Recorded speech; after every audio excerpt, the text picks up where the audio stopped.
Réaliser un petit diaporama avec 4 photos. Donc on a préalablement téléchargé 4 photos qu'on a mises au format Full HD, donc 1920 x 1080 avec Photoshop.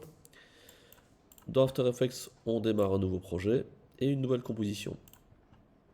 On vérifie que les paramètres sont corrects, donc Full HD, 1920 1080, 25 images par seconde avec un arrière-plan noir.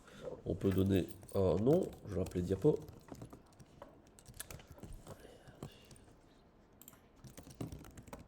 Voilà.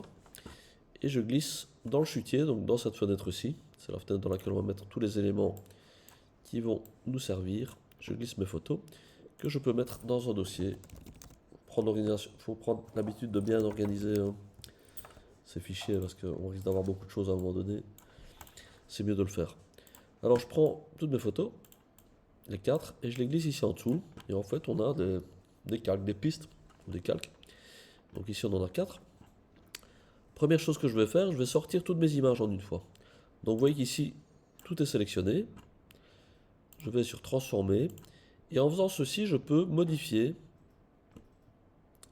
tous les paramètres en même temps. Donc des quatre images. Et je peux ensuite déplacer l'ensemble ici, comme ceci, même à la main.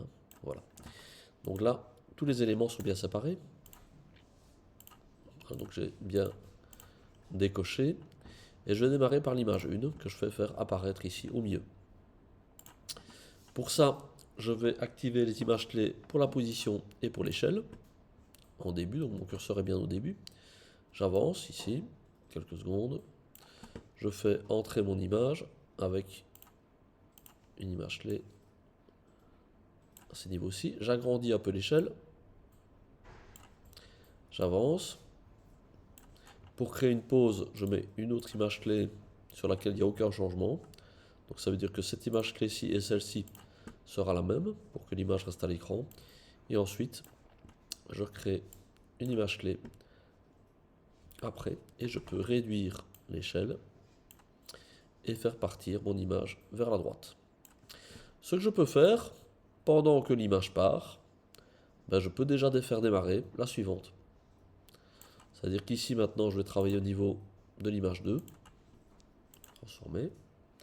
Je coche la position et l'échelle, même chose. J'avance. Ici, je fais rentrer mon image dans l'écran. Je l'agrandis. Je fais une pause.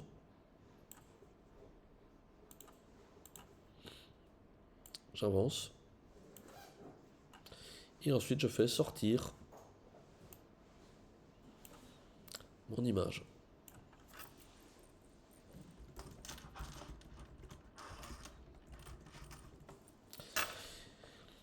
Et maintenant, si je regarde, je reviens au début, j'appuie sur la barre d'espace. On a une image qui arrive. Quand elle part, la suivante démarre. Et ainsi de suite. On fait la même chose avec les autres images.